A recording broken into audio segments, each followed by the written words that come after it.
오늘 우리에게 주시는 하나님 말씀은 여호수아서 3장 5절로 11절 그리고 17절 말씀입니다. 구약성경 322쪽입니다.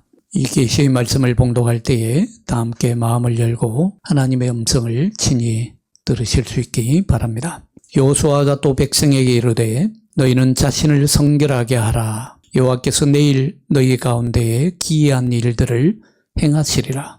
여호수아가 또 제사장들에게 말하여 이르되 언약궤를 메고 백성에 앞서 건너라 하매 곧 언약궤를 메고 백성에 앞서 나아가니라. 여호와께서 여호수아에게 이르시되 내가 오늘부터 시작하여 너를 온 이스라엘의 목전에서 크게 하여 내가 모세와 함께 있었던 것 같이 너와 함께 있는 것을 그들이 알게 하리라. 너는 언약궤를 맨 제사장들에게 명령하여 이르기를 너희가 요단 물가에 이르거든 요단에 들으으라 하라. 여호수아가 이스라엘 자손에게 이르되 이리 와서 너희의 하나님 여호와의 말씀을 들으라 하고 또 말하되 살아계신 하나님이 너희 가운데에 계시사 가나안 족속과 헷 족속과 히위 족속과 브리스 족속과 기르가스 족속과 아모리 족속과 여부스 족속을 너희 앞에서 반드시 쫓아내실 줄을 이것으로서 너희가 알리라. 보라, 온 땅의 주의 언약궤가 너희 앞에서 요단을 건너가나니 여호와의 언약궤를 맨 제사장들은 요단 가운데 마른 땅에 굳게 섰고 그 모든 백성이 요단을 건너기를 마칠 때까지 모든 이스라엘은 그 마른 땅으로 건너갔더라. 아멘. 할렐루야. 오늘 이 복된 주일, 예수님이 세례받으신 주일이기도 하고 또 주현절은 일반적으로 1월 6일을 주현절로 지킵니다. 주일이 아닙니다.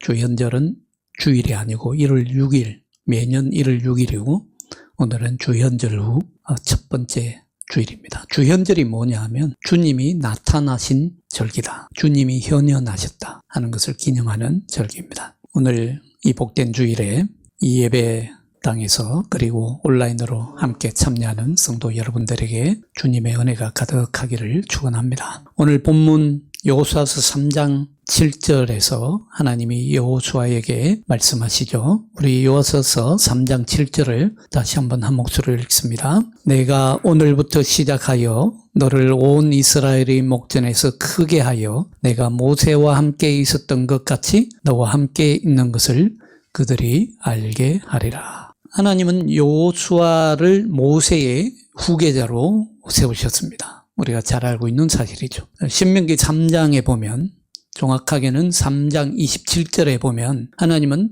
모세가 약속의 땅에 들어가지 못할 것이라 그런 안타까운 소식을 전하십니다. 그리고 이제 신명기 31장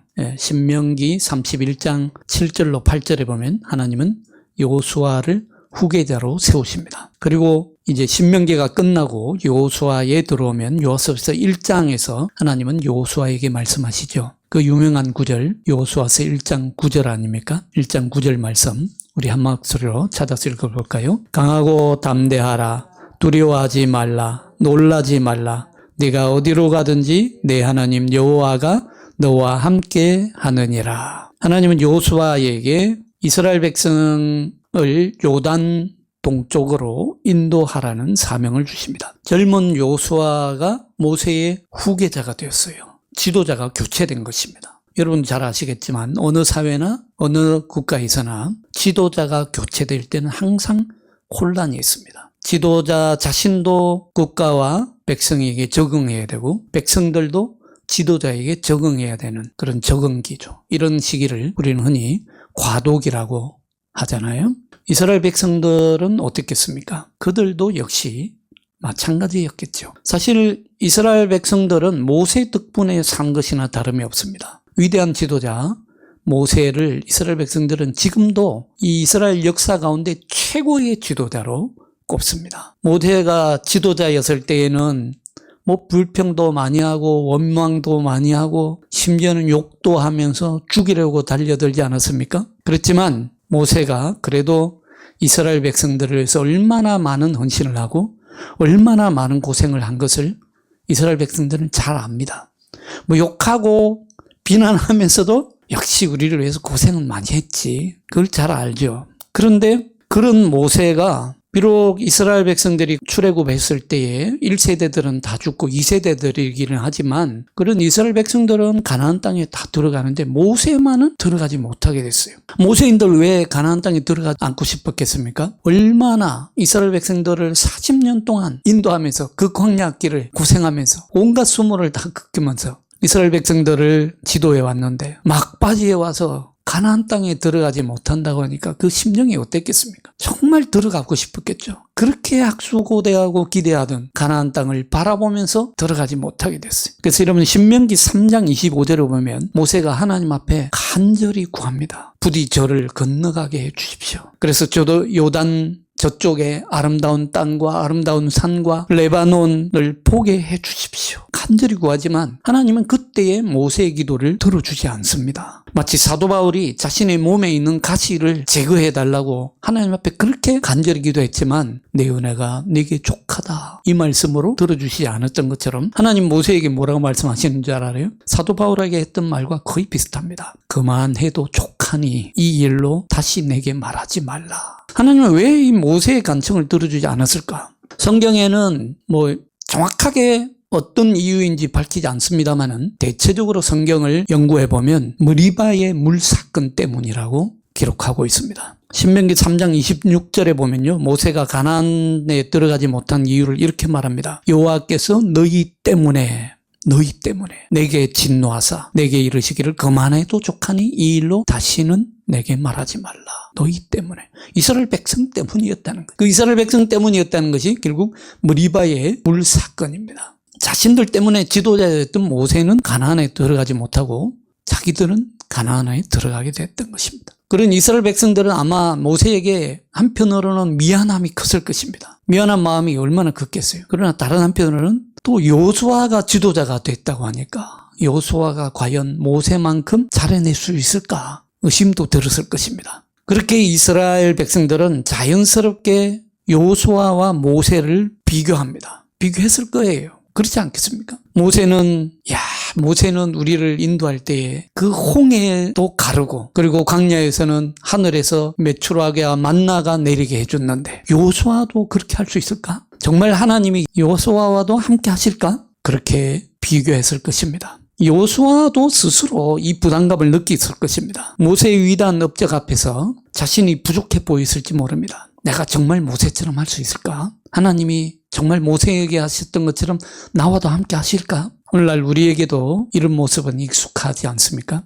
우리 현대인들을 보면요, 끊임없이 비교의식 속에 살아갑니다. SNS를 보면서 나는 왜 저 사람처럼 성공하지 못할까? 광고 속의 모델을 보면서 나도 저런 모습이어야 사랑받을 수 있지 않을까? 스스로를 그렇게 비교하면서 살아갑니다. 이 비교는 우리의 신앙생활에도 영향을 미칩니다. 하나님이 저 사람에게는 저렇게 놀랍게 역사하시고 저렇게 축복해 주시는데 나에게도 그럴까? 나는 특별한 사람도 아니고 평범한 사람인데 하나님이 정말 나를 사랑하실까? 나를 정말 크게 쓰실까? 여호수아가 이런 질문에 빠졌을 때에 하나님께서는 여호수아를 불러서 명확하고 분명하게 말씀하십니다. 내가 모세와 함께 있었던 것처럼 너와 함께 하리라. 하나님은 여호수아를 백성 앞에서 높이십니다. 그리고 그의 지도자임을 확정해 주십니다. 여기서 중요한 것은요, 하나님이 여호수아를 향해서 너도 모세처럼 돼야지 그렇게 말씀하지 않으세요.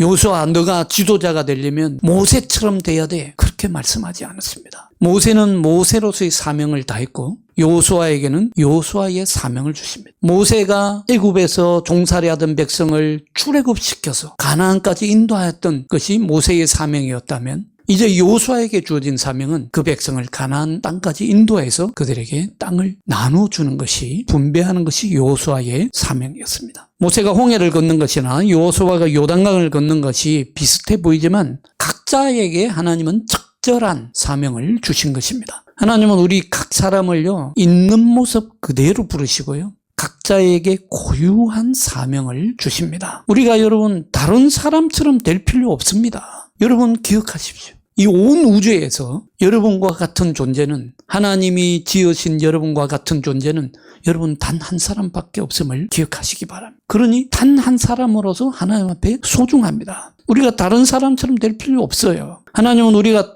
다른 누군가가 되기를 원하지 않으십니다. 하나님은 우리가 우리 자신으로서 그분의 계획에 따라 쓰임받기를 원하십니다. 우리는 종종 다른 사람의 삶을 불허하면서 스스로를 평가절하합니다. 하지만 성경은 우리에게 각자의 삶이 하나님이 주신 특별한 선물이라고 말씀합니다. 여러분 시편 139편 14절에 보면 다윗은 이렇게 고백합니다. 내가 주께 감사하옴은 나를 지으심이 심히 기묘하심이라.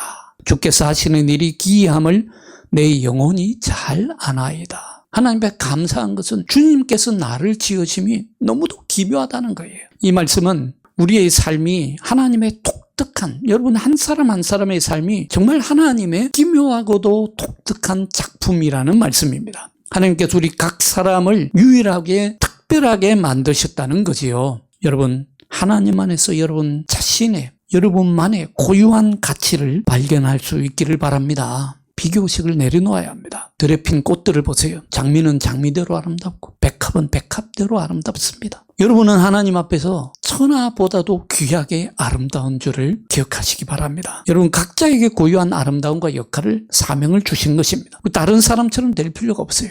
여러분 자신을 다른 사람과 비교하면서 하나님의 임재를 놓치지 마시기 바랍니다. 비교의식은 나 자신을 갉아먹는 해충과 다름없습니다. 그러나 하나님은 오늘도 우리에게 변함없이 약속하십니다. 이사야서 41장 10절에서 하나님 말씀하시죠. 두려워하지 말라. 내가 너와 함께함이라. 놀라지 말라. 나는 네 하나님이 됨이라. 여러분의 삶이 아무리 평범해 보일지라도 하나님은 여러분을 통해서 역사하기를 원하신다는 사실을 꼭 기억하시기 바랍니다. 여러분 우리가 여호수아처럼 모세처럼 될 필요는 없습니다. 여호수아도 모세처럼 될 필요가 없었어요. 그는 여호수아로서의 사명을 감당한 것뿐이죠. 하나님은 우리에게 모세처럼 홍해를 가르지 않아도 여호수아처럼 요단강을 가르지 않아도 여러분 각자에게 고유하게 주신 사명이 있습니다. 그 사명이 가정을 사랑으로 세우는 일일 수도 있고 각자가 정직하게 삶을 살아가는 사명일 수도 있어요. 이웃과의 관계 속에서 하나님의 사랑을 증거하는 사명일 수도 있습니다. 하나님이 여러분과 함께 하신다는 약속을 붙드시기 바랍니다. 오늘날 하나님은 우리에게도 동일하게 말씀하십니다. 내가 모세와 함께 했던 것처럼 너와 함께 하겠다. 이 약속을 붙들고 하나님과 함께 믿음의 여정을 계속 걸어나가시기를 바랍니다. 자, 오늘 본문에 여호수아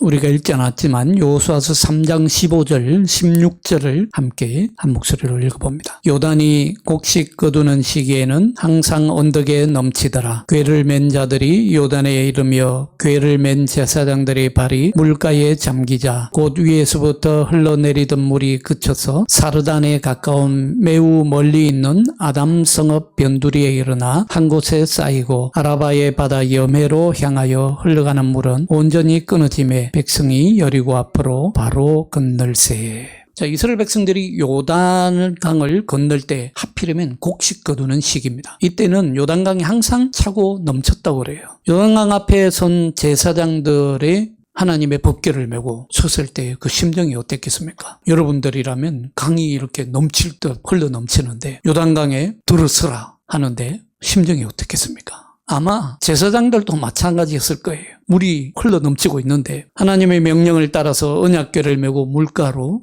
나아갔습니다. 하지만 그 앞에 여전히 강물이 흐르고 있습니다. 물은 끊임없이 흐르고 있었고 강바닥은 보이지 않았습니다. 인간적으로 생각하면 물이 멈춘 다음에 들어가야 안전하지 않을까? 그때 모세에게 하셨던 것처럼 홍해를 쫙 갈라놓고 들어서게 하시는 것이 낫지 않을까? 하나님은 왜 하필이면 물이 흐르고 있는데 들어서라고 하시는 거예요? 그럼에도 불구하고 제사장들은 하나님의 약속을 믿고 믿음의 발을 내딛었습니다. 여러분 이것이 믿음입니다. 이것이 믿음이에요. 그리고 그들이 믿음의 첫걸음을 딱 내딛으니까 하나님께서 준비하셨던 일이 시작됐습니다. 물이 멈추고 강바닥이 드러납니다. 이 장면은요 우리에게 놀라운 신앙의 원리를 가르쳐줍니다. 하나님은 때로 이렇게 역사하십니다. 우리가 그 상황을 다 이해하지 못하더라도 믿음으로 순종의 첫걸음을 내딛기만 하면 그때부터 하나님께서 역사하신다는 말씀입니다. 물론 하나님은 우리의 협력 없이도 홀로 역사하실 수 있습니다. 이스라엘 백성의 제사장들이 순종하지 않더라도 요단강을 가를 수 있었을 것입니다. 그때 홍해를 갈랐던 것처럼 하나님이 가르칠 수 있었을 것입니다. 그런데 굳이 하나님은 제사장들로 하여금 먼저 발을 담그고 나서야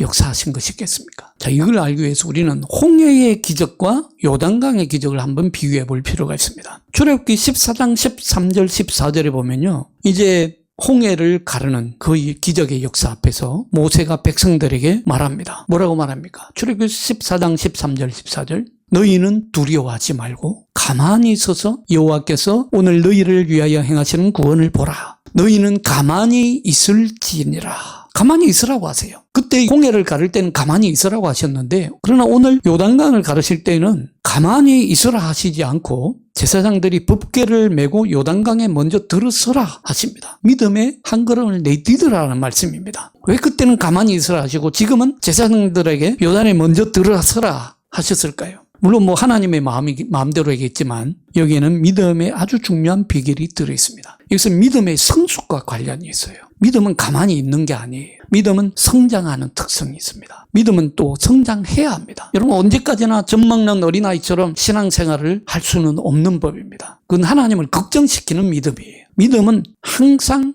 성장해 나가야 합니다. 자, 홍해의 기적 사건과 이 요단강의 기적 사건을 한번 비교해 보세요. 홍해를 건널 때에는요, 이스라엘 백성들이 완전 군사적으로도 오합지졸이었고 400년 넘도록 애굽에서 종살이 했기 때문에 거의 통솔력을 발휘할 수 없는 오합지졸이었고요. 그리고 신앙적으로도 너무도 젖먹이 어린아이와 같은 그런 상태였습니다. 그러니까 홍해 앞에 선 이스라엘 백성들은 400년간 노예 생활하다가 지쳐서 이제 홍해를 건너서 출애굽해야 되는데 그 믿음의 상태가 젖먹이 어린아이와 같은 상태에 있다는 거죠. 그러나 지금 가나안 땅을 목전에 두고 요단강을 건너기 직전에 이스라엘 백성들은 40년간 하나님 앞에서 훈련받고 또 훈련받고 믿음의 연단을 받고 또 연단을 받았습니다. 그래서 하나님께서 일으키시는 놀라운 기적들을 그들은 다 체험했습니다. 홍해를 가르는 기적뿐만 아니라 만나와 메추라기, 그리고 수많은 적군들을 만났을 때에 믿음이 있을 때에 하나님이 어떻게 싸우시는지를 다 훈련받았습니다. 이제는 믿음이 성숙하고 성장한 상태라고 봐야 합니다. 그러니 하나님께서는 이제는 젖먹이 어린아이와 같은 이스라엘 백성들이 아니라 성숙한 이스라엘 백성들에게 당당하게 요구하십니다. 이제 요단강에 발을 내디뎌 봐라 말씀하시는 것이죠. 우리도 마찬가지입니다, 여러분. 하나님은 순종의 발걸음을 내디디라고 말씀하십니다. 성경 속에도 이런